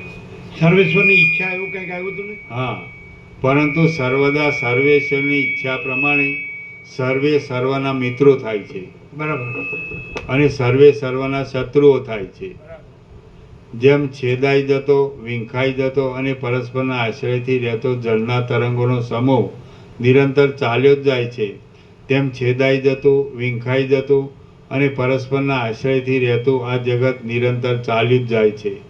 જેમ પૈડાનો પાટો ઊંચે હોય તે નીચે આવે છે અને નીચે હોય તે ઊંચે જાય છે અને એ રીતે ચાલ્યા જ કરે છે. તેમાં ચંચળ સંસારના ભૂગોળ, ખગોળ આદિ પદાર્થો ઊંચે હોય તે નીચે આવે છે અને નીચે હોય તે ઊંચે જાય છે, એમ ચાલ્યા જ કરે છે. સ્વર્ગમાં રહેલા જીવો નરકમાં જાય છે, નરકમાં રહેલા જીવો સ્વર્ગમાં જાય છે, એક યોનિમાં રહેલા જીવો બીજી યોનિમાં જાય છે અને એક દ્વીપમાં રહેલા લોકો બીજા દ્વીપમાં જાય છે. વળી નહીં માગનારા પુરુષો માગનારા થઈ જાય છે અને માગવાની ટેવવાળા પુરુષો ન માગે એવા થઈ જાય છે. આમ ચડતી ઉતરતી સેંકડો દશાઓરૂપી ભ્રાંતિઓમાં સઘળા પ્રાણીઓ ગોથા ખાધા કરે છે. જેમ અગ્નિમાં ક્યાંય હિમનો કણ મળતો નથી, તેમ આ સંસારમાં એક રૂપથી સ્થિર રહેનારો સ્વચ્છ અને સંતાપ વિનાનો કોઈ પદાર્થ ક્યાંય મળતો નથી. જે મોટા ભાગ્યશાળી અને ઘણા બંધુઓવાળા લોકો હોય છે, તેઓ પણ કેટલેક દિવસે નષ્ટ થઈ ગયેલા જોવામાં આવે છે. હે રામ, જેમ ચંદ્રમાં બેપણાનું દર્શન સાચું નથી, તેમ આ સંસારમાં પરાયાપણું, અન્યપણું તુંપણું અને હુંપણું ઇત્યાદિ વાસનાઓ સાચી નથી. હે રામ, તમે તમારી આ બંધુ છે, આ ઘર છે, આ હું છું અને આ તું છે ઇત્યાદિ મિથ્યા દ્રષ્ટિઓ ગલિત થઈ જાઓ. તમે કશો પણ અભિનિવેશ રાખો નહીં અને કેવળ ક્રીડાને માટે વ્યવહારમાં રહો. તમે શત્રુ મિત્ર આદિની મિથ્યા વાસનાઓને અંતઃકરણમાંથી મૂળ સહિત કાપી નાખો અને બહાર તેવા પ્રકારની કૃત્રિમ વાસનાઓ દેખાડતા લીલાથી વિહાર કરો. હે ઉત્તમ નિયમોવાળા રામ, આ સંસારની પદ્ધતિમાં એવી રીતે વિહાર કરો કે તમે અજ્ઞાની માણસની જેમ વાસનાઓના બોજાથી થાકી જાઓ નહીં. જેમ જેમ વાસનાઓનો ક્ષય કરનારો તમારો આ વિચાર વધતો આવશે તેમ તેમ તમે વ્યવહાર સંબંધી કાર્યો શાંત થતા જશે. જેઓ હલકા ચિત્તવાળા હોય છે તેઓ જ આ બંધુ છે અને આ સત્બંધુ નથી એવા ભેદવાળી દ્રષ્ટિ રાખે છે. ઉદાર ચિત્તવાળા પુરુષો તો પોતાની બુદ્ધિ આવરણથી રહિત થયેલી હોવાને લીધે સર્વમાં સમદ્રષ્ટિ જ રાખે છે. જેમાં હું નથી એવું કાંઈ પણ નથી અને જે મારું નથી એવું પણ કાંઈ નથી એવી રીતે પાકો નિશ્ચય કરી લઈને મહાત્માઓ સર્વત્ર સમદ્રષ્ટિથી જ વર્તે છે. જ્ઞાની પુરુષ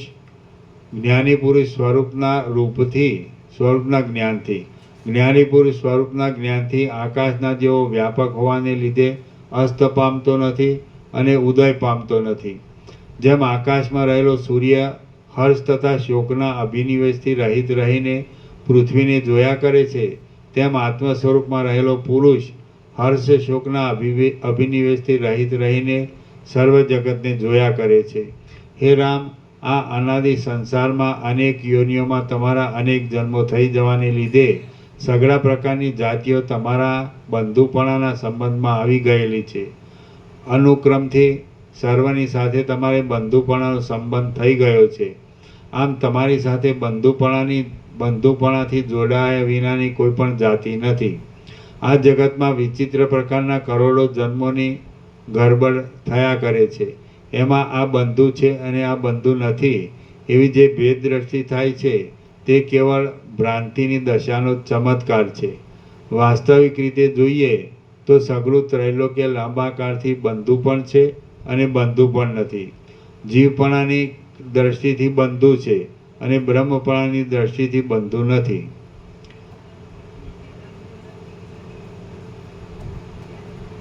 ભ્રાંતિ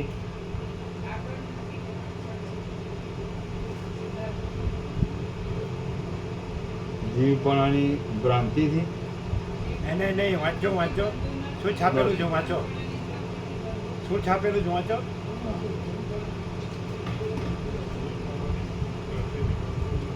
જીવપણાની દ્રષ્ટિથી બંધુ છે એવું છાપ્યું છે, અહીં ત્યાં નથી. અને બ્રહ્મપણાની દ્રષ્ટિથી બંધુ નથી એવું લખ્યું, એટલે બંધુ છે.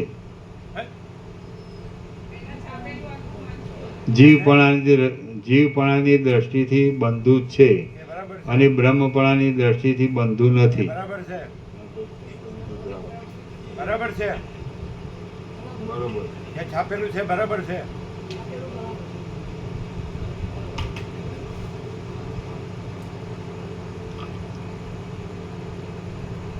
વાસ્તવિક રીતે જોઈએ તો સઘળું ત્રૈલોક્ય લાંબા કાળથી બંધુ પણ છે અને બંધુ પણ નથી. જીવપણાની દ્રષ્ટિથી બંધુ છે અને બ્રહ્મપણાની દ્રષ્ટિથી બંધુ નથી. શ્રી યોગ વાસિષ્ઠ મહારામાયણમાં ઉપશમ પ્રકરણનો જીવન મુક્ત વર્ણન નામનો સર્ગ 18મો સમાપ્ત. સર્ગ 19મો.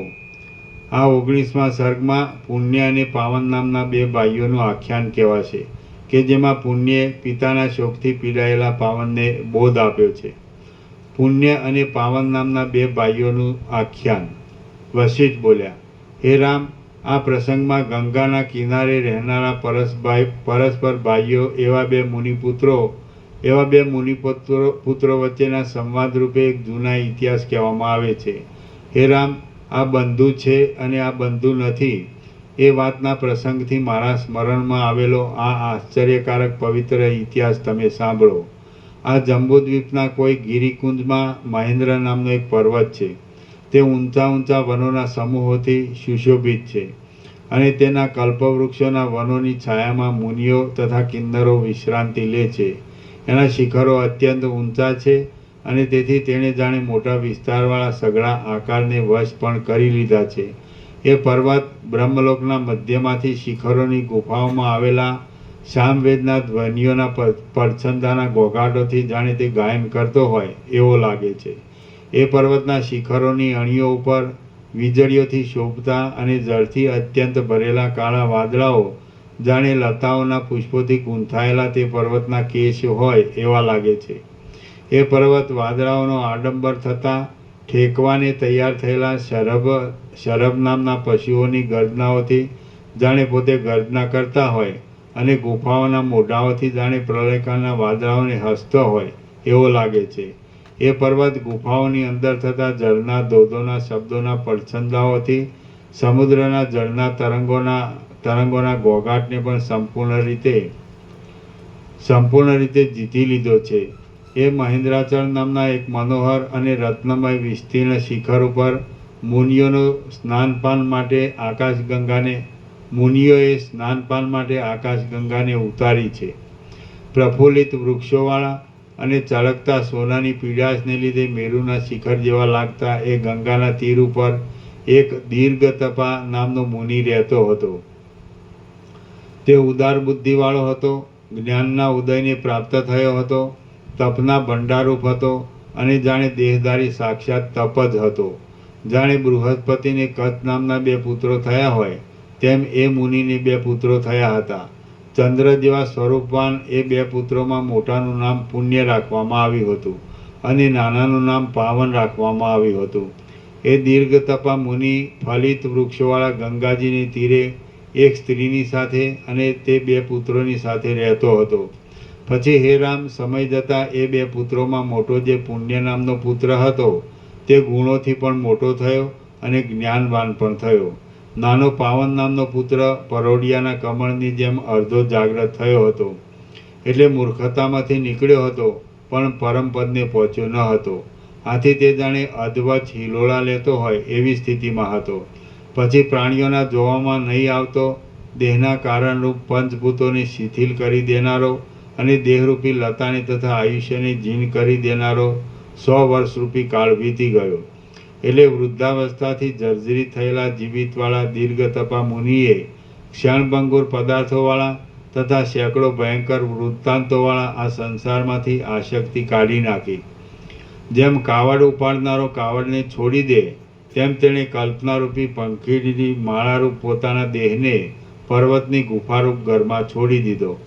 જેમ પુષ્પની ગંધ આકાશને પ્રાપ્ત થાય તેમ એ દીર્ઘતપા મુનિ દેહાભિમાનથી રહિત થયેલા જીવોના સ્થાનકરૂપ અને જેમાં કાંઈ પણ કલ્પનાનો આરંભ જ નથી એવા નિર્લેપ પદ બ્રહ્મપદને પ્રાપ્ત થયા.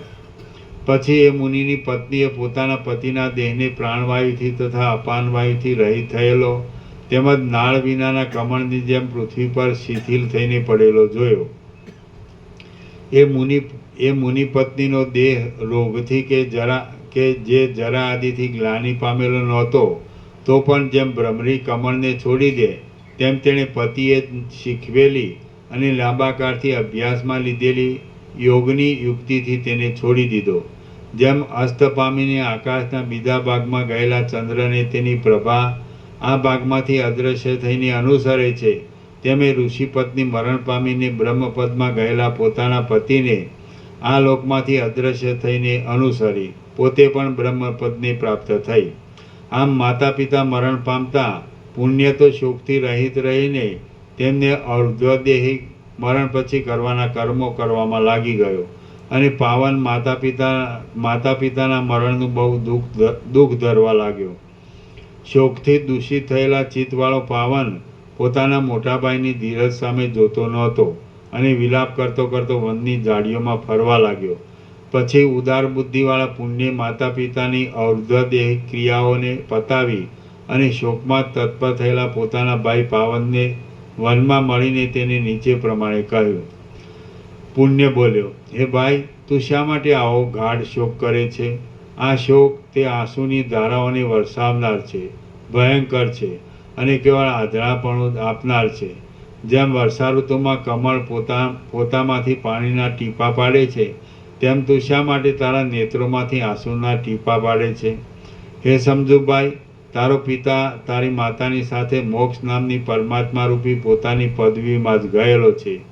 એ પદવી સર્વ પ્રાણીઓના અધિષ્ઠાન રૂપ છે અને બ્રહ્મવેત્તાઓના અને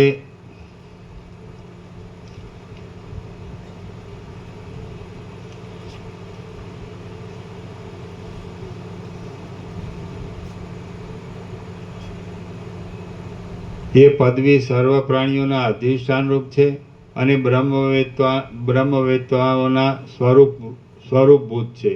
તારો પિતા પોતાના સ્વરૂપને જ પ્રાપ્ત થયેલો છે, તો તું તેનો શોક શા માટે કરે છે? તે આ સંસારમાં મોહથી ઉત્પન્ન થયેલી એવી ભાવના બાંધી છે કે તે ભાવથી તું અશોચ્ય, શોક કરવા યોગ્ય નહીં એવા પિતાનો પણ શોક કરે છે.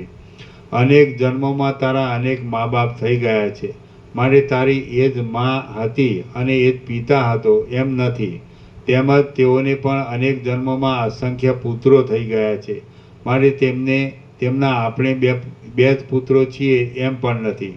એ ભાઈ, જેમ અનેક વનોમાં જળના પ્રવાહની અનેક ગતિઓ થઈ ગયેલી હોય છે, તેમ અનેક જન્મોમાં તારા મા બાપ પણ લાખો થઈ ગયા છે.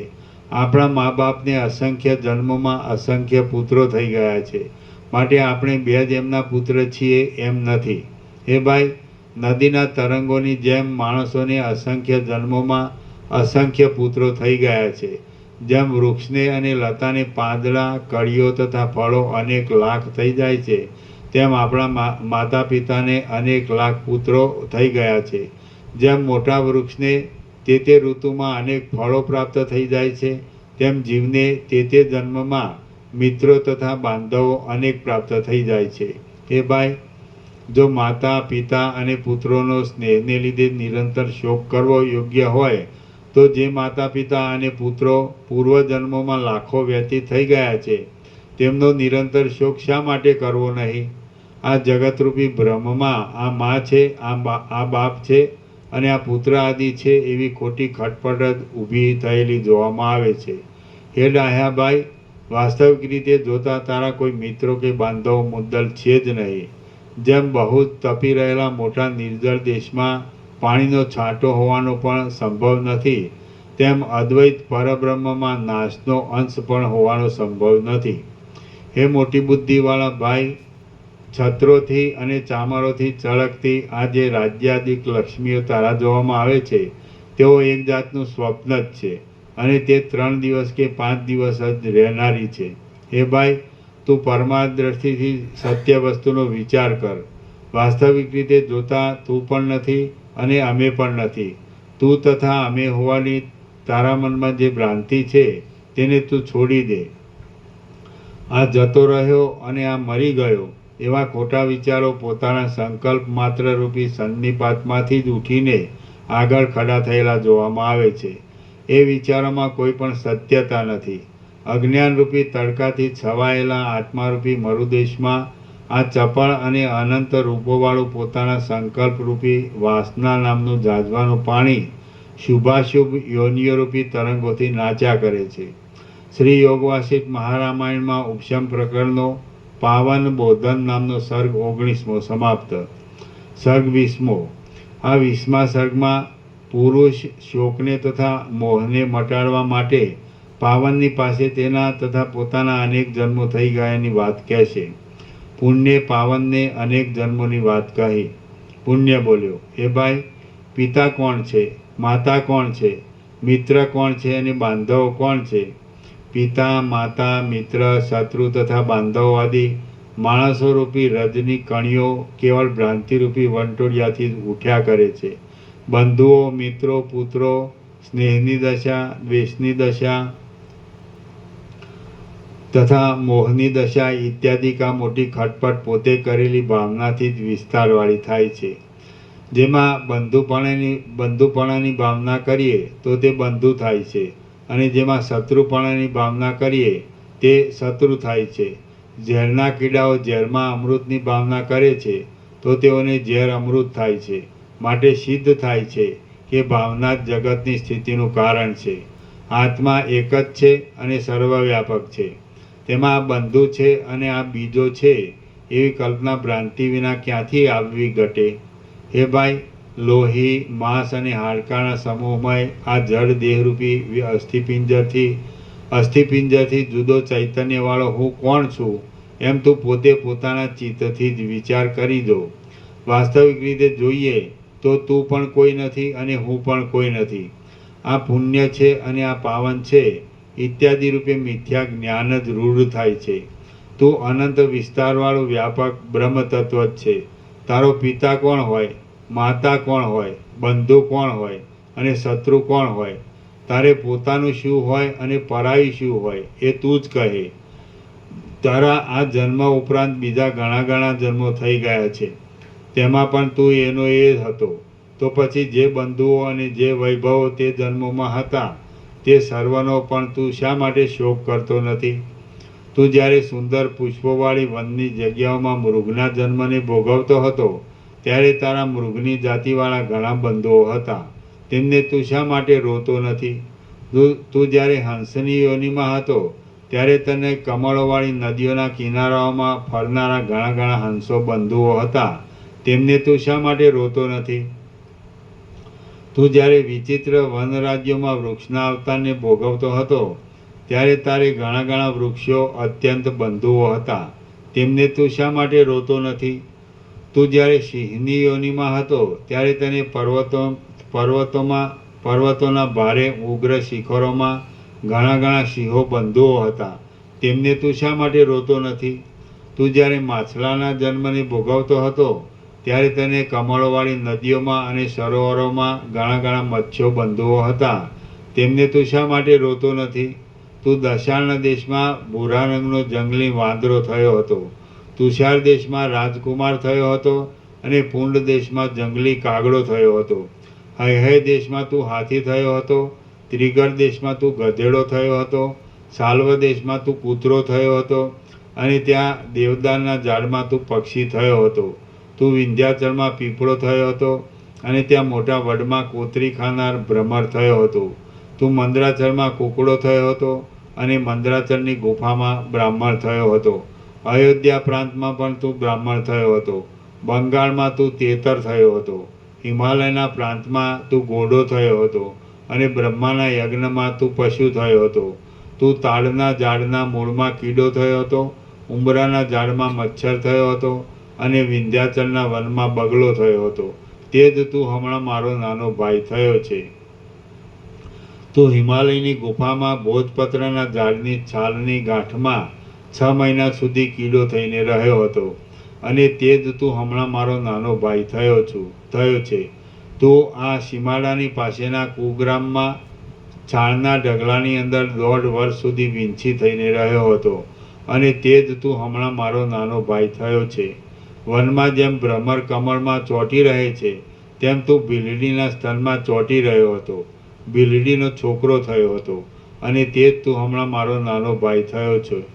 આમ હે ભાઈ, આ જંબુદ્વીપમાં તું પૂર્વે આ અને બીજી ઘણી ઘણી યોનિઓમાં સેંકડો ને હજારો વાર જન્મ્યો હતો. આ પ્રમાણે પૂર્વે થઈ ગયેલા તારા વાસનાઓના ક્રમરૂપ અવતારોને હું યોગ માર્ગથી શુદ્ધ થયેલી બુદ્ધિ વડે જાણું છું. તારી પેઠે મારી પણ અજ્ઞાનથી જડતાવાળી ઘણા પ્રકારની જે યોનિઓ થઈ ગઈ છે તેનું પણ હું હમણાં જ્ઞાનથી પ્રાપ્ત થયેલા ચક્ષુ વડે દર્શન કરું છું. હું ત્રિગર દેશમાં પોપટ થયો હતો, નદીના કાંઠામાં ડેડકો થયો હતો અને જંગલમાં લાવા નામનો પક્ષી થયો હતો. તે જ હું હમણાં વનમાં બ્રાહ્મણ થયો છું. હું વિંધ્યાચળમાં ભીલ થયો હતો, બંગાળમાં વૃક્ષ થયો હતો. તે જ હું હમણાં આ વનમાં બ્રાહ્મણ થયો છું. હું હિમાલયમાં બપૈયો થયો હતો, પ્રૌણ પ્રાંતમાં રાજા થયો હતો અને સહ્યાદ્રીની કુંજોમાં વાઘ થયો હતો. તે જ હું હમણાં તારો મોટો ભાઈ થયો છું. હું 10 વર્ષ સુધી ગીધ રહ્યો હતો, 5 મહિના સુધી જૂડ રહ્યો હતો અને 100 વર્ષ સુધી સિંહ રહ્યો હતો. તે જ હું હમણાં તારો મોટો ભાઈ થયો છું. હું આંધ્રપ્રદેશના ગામડામાં ચકોર થયો હતો, હિમાલયના પ્રાંતમાં માંડલિક રાજા થયો હતો અને શ્રી શૈલ નામના પર્વતમાં એક આચાર્યનો પુત્ર થયો હતો. તે જ હું હમણાં તારો મોટો ભાઈ થઈને તારી પાસે આ વાત કરું છું. વિવિધ આચારોવાળા તથા વિવિધ ચેષ્ટાઓવાળા વિવિધ પ્રકારના પૂર્વના સઘળા સંસારો જન્મની ભ્રાંતિના જ વિલાસો હતા અને તેમનું મને સ્મરણ છે. હે ભાઈ, જગતની સ્થિતિ આ પ્રમાણે છે. આ રીતે જગતમાં થયેલા સેંકડો બાંધવો, સેંકડો પિતાઓ, સેંકડો માતાઓ, સેંકડો ભાઈઓ અને સેંકડો મિત્રો વ્યતીત થઈ ગયા છે. તો તેઓમાંથી કોનો શોક કરીએ અને કોનો ન કરીએ? જગતની ગતિ જ એવી છે. માટે બંધુઓનો અત્યંત શોક શા માટે કરવો જોઈએ? આ સંસારમાં અવતરતા માણસોને જંગલી ઝાડના પાંદડાની જેમ પિતાઓ અનંત થઈ જાય છે અને માતાઓ પણ અનંત થઈ જાય છે. એ ભાઈ, આમ છે તો આ સંસારમાં દુઃખનું અને સુખનું શું પ્રમાણ છે? તો હવે આપણે સઘળા શોકને છોડી દઈને સ્વસ્થપણાથી રહીએ. મનમાં હું એવા આકારથી રહેલી સંસારની ભાવનાને છોડી દઈને આત્મવેતા પુરુષો જે ગતિને પ્રાપ્ત થયા છે તે ગતિને તું પણ પ્રાપ્ત થા. તારું ભલું થાઓ. બુદ્ધિમાન પુરુષો આ સંસારમાં ચડતી ઉતરતી સ્થિતિઓરૂપી અવિચ્છિન્ન બ્રહ્મણને મિથ્યા સમજે છે અને મનમાં તેની કાંઈ પણ ખટપટ રાખતા નથી. તેઓ તો કેવળ નિરાભિમાનપણાથી વ્યવહાર કરે છે.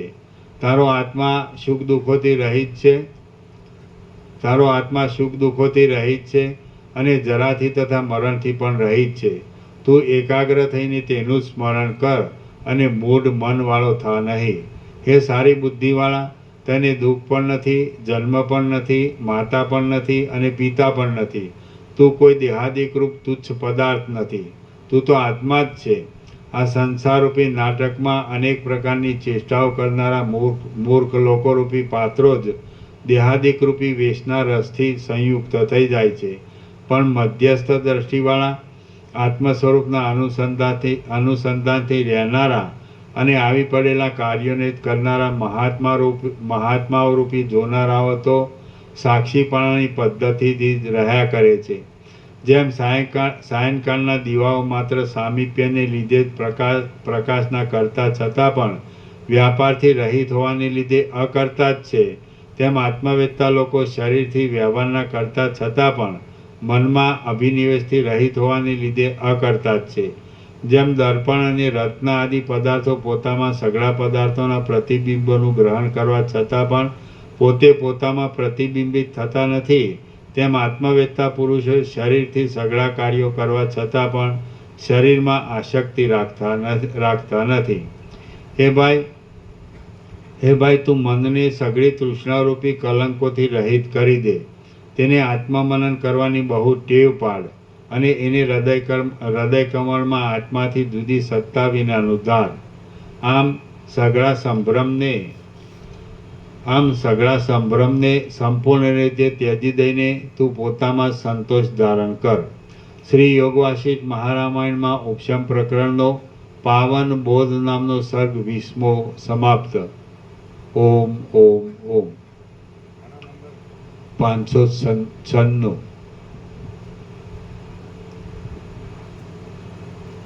પ્રસાદ આપી દો.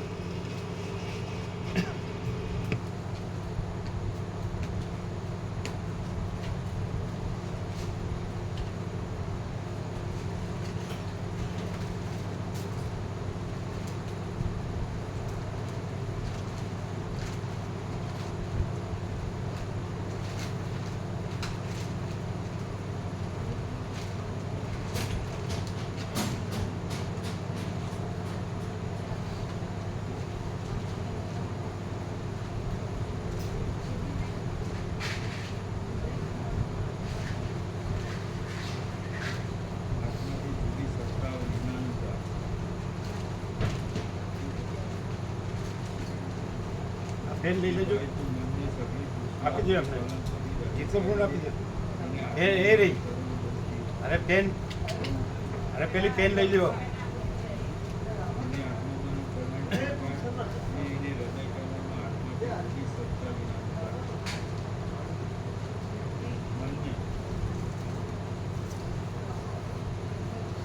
આપો આપો એમને, તમારે વધારે હોય તો આપો.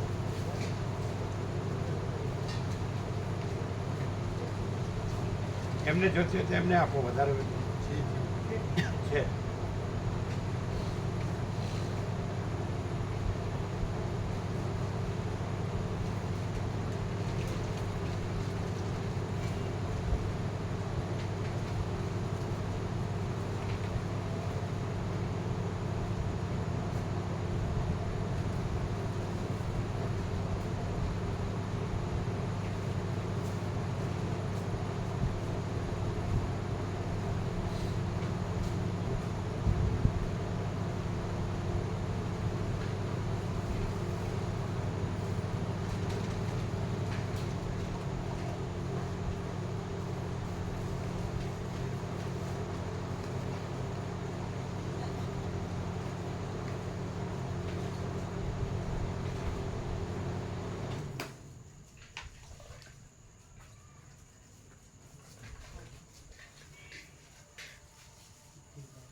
સેવા પ્રભુને આપી સેવા એ લખીને અને કે પેટ્રોલની સેવા કેમ એવું કર્યું? પણ 0-0 ચોખ્ખું રાખજો. બરાબર. ના વ્યાપકમાંથી લેવી તો લઈ લો. પ્રભુ આપી દીધી, હે અમારી જોડેથી જ આપી દીધી. ના ના, એ તો એ વખતે કીધું એટલે તમે આપી, પણ તો વ્યાપકમાંથી આપવાનું હવે કીધું. અમે આપી દીધી, અમે આપી એ તો વ્યાપકમાંથી લઈ લો. ના, એ તો એ વખતે આપવાનું કીધું એટલે તમે આપી. મેં તો વ્યાપકમાંથી જ કીધું હતું. પ્રભુ વ્યાપકમાંથી પહોંચી દો, અમે આપી દઈએ અંદર એવું. હા તો તમે એમ કરો, ત્યાં આવવાનું રહેવા દો, પણ અહીંયા લાભ લેવો. અહીં તો લેશો ને બરાબર? ફૂલ લેવાનું. હા બસ, અહીં ફૂલ લેવો. અહીં તો તકલીફ નથી. હા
આ પેલા ગોળ તેલ બેબી છે ને હા આખો ફેર પડી ગયો એવું નથી લાગતું આમ જાણે આધેડ થઈ ગયો એવું લાગે બહાર લઈને ફરતા એવું લાગે. આમ આધેડ થઈ ગયો ને હા. અવસ્થા વધી ગઈ હોય ને આખે ભાર લઈને ફરે ખોટું ખોટું હે ખોટું ખોટું એવું કેમ ખોટું છે નું એટલે સૂર્યનારાયણ ભગવાન તો ઉગે જ છે તો પછી ઠીક છે આમ તો કશું બીજી કઈ ચિંતા કે બહાર જેવું કશું છે ને પણ એ તો શેનું પણ કશું ને એમને નથી લાગતું ફેર લાગે જ પેલા જે નાની એજ હતી એને પેલા આમ જાણે એકદમ પહેલા તો એકદમ નિખાલસ જ ખુલ્લા હતા હા, હવે આમ પીઠ જેવી હતી આમ, પીઠ નહીં ઓહો એમના ચિરંજીવી છે ને એમના બી લગ્ન થઈ ગયા એમ પેલા પ્રસાદ બે હાથમાં લેતા હતા ને ભોલા પ્રભુ શિવર પ્રભુ આવતા ત્યારે તો પછી અને એનું બી પાછું શ્રીમંત છે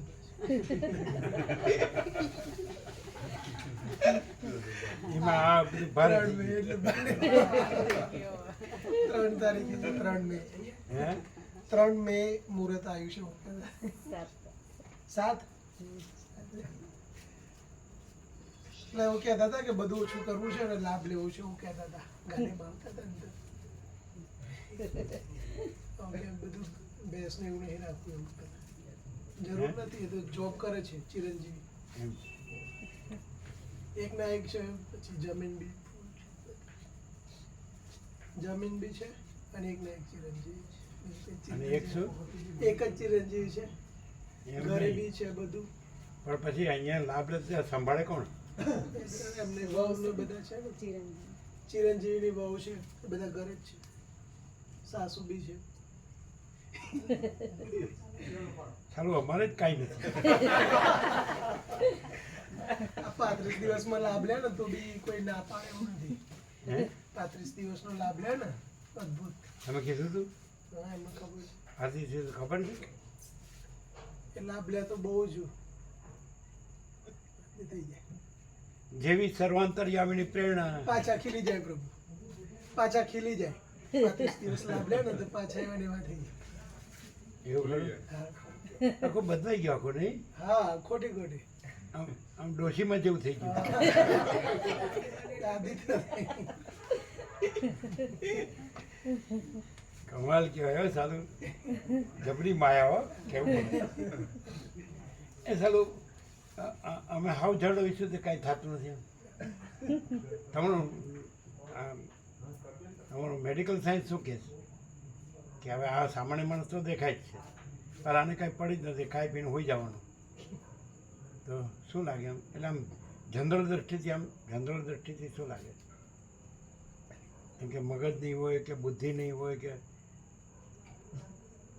એમને બસ રખડતા થઈ ગયા તો શું આમ તત્વબોધથી નહીં ફિલોસોફીથી નહીં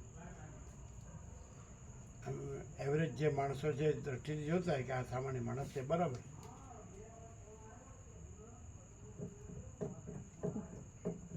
આજે પ્રભુ આજે વર્ણન આવ્યું ને ભાસ બંને ભાઈનું અમારી બધાની એવી દશા છે કેવું વર્ણન આજે પાવનનું પાવનનું આવ્યું ને હા એક ભાઈ ખોટી ખોટી ચિંતાઓ કરે છે ને એવું છે અમારું. ભ્રમથી ભ્રમમાં જ બધા રહે છે ને એટલે પછી ખોટું પણ ખોટું સાચું લાગે છે ને ભ્રમ કેવી રીતે કહેવાય એમ કે આપણું માન્યું છે એટલે એ ખબર આપણે પડે પ્રભુ ખલાસ થઈ જાય કશું મળે ના અશાંતિ રહે અને અહીંયા આવે એટલે પરમ શાંતિનો બી અનુભવ થાય બંને એની ખબર પડે અશાંતિ રહે અભાવ માટેના અંદર શીતળતા ના થાય અહીંયા આવે એટલે પરમ શાંતિ જ રહે એટલે ખબર પડે ને અહીંયા સહજ શાંતિ રહે બધા આનંદ બી અહીંયા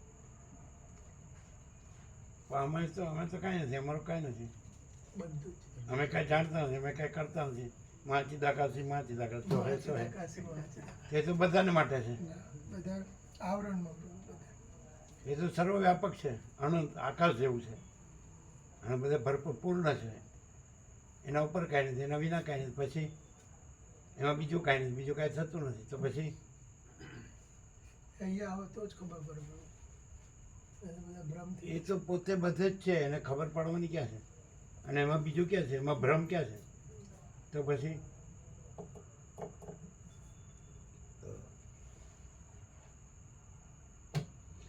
તો અહીંયા વિશે શું ખબર પડે? એમ કે સામાન્ય માણસ દેખાય છે, બરાબર, પણ એ આ રીતે વિચરે છે, બીજું શું?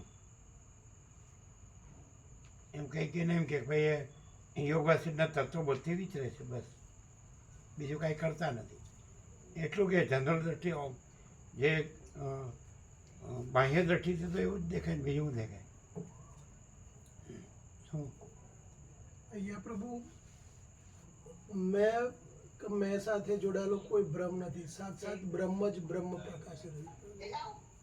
એની નિરાવ. સાથે બધા મેં અને મેંના જય બ્રહ્મ પ્રભુ બધું. હા જય પ્રભુ કાલે મેં કર્યા હતા જ્યોત્સનાવાળી લાડોલ પ્રભુ જય પ્રભુ હા, જય પ્રભુ, જય પ્રભુ, જય પ્રભુ, જય પ્રભુ, જય પ્રભુ, જય પ્રભુ, જય પ્રભુ, આ લાઈટ એમને દર્શન થાય સારું.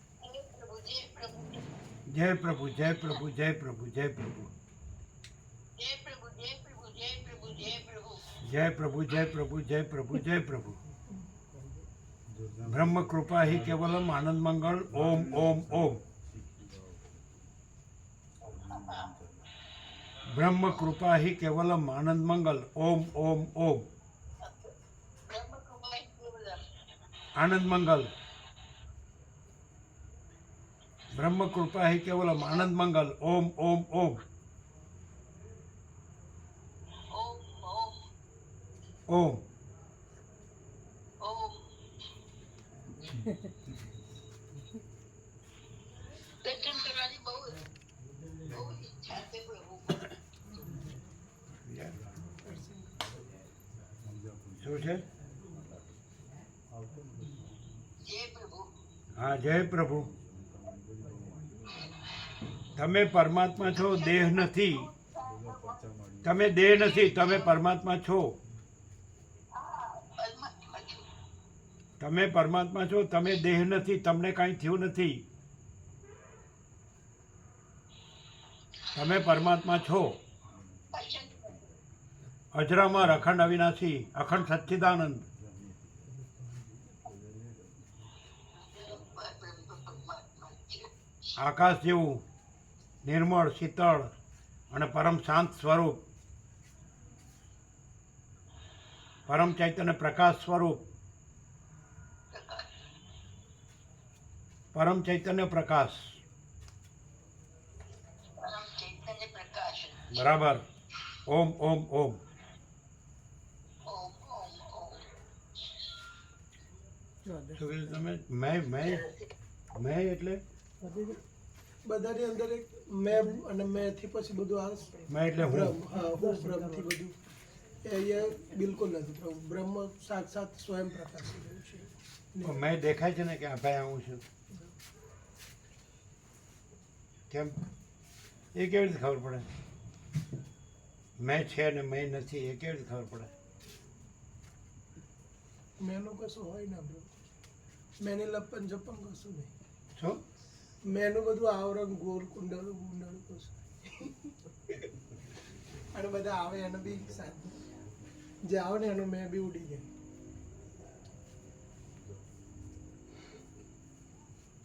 એટલે શિવરાવાળાનો પ્રકાશ થાય છે? શું કહે છે બધા શિવરાવાળા? ફૂલ આનંદ મંગલ. હે? ફૂલ આનંદ મંગલ. આનંદ મંગલ પ્રભુ ફૂલ. એમ? હા. શું કે બધા? આનાથી જ સાચી ક્ષમતા રહે પ્રભુ. શાંતિ, ક્ષમતા, આનંદ રાગદ્વેષ નીકળી જાય, નીકળી જાય. દેખાદેખી, ચડસા ચડસી, કશું નહીં. ખોટા ખર્ચા, બધું નીકળી જાય. સાચી શાંતિ, પ્રેક્ટિકલ. પ્રેક્ટિકલ. અરવિંદ પ્રભુ આવ્યા હતા અત્યારે, હા પ્રભુ. એને મૌલિક પ્રભુ. હા, વાત. શું મળે છે? ફોન પર વાત થઈ હતી. શું કે? ફૂલ આનંદ મંગલ કે સ્વામીજીને દર્શન દયા. સ્વામીજીનો ફોટો લીધી, બહુ મસ્ત ફોટો આવ્યો. એણે મસ્ત લીધો. હા, મસ્ત આવ્યો. અમે ત્યાં બેઠા હતા. હા. જે બાકી છે ને ફૂલ પ્રસાદ આપજો. હો. બધા બાકી છે ને.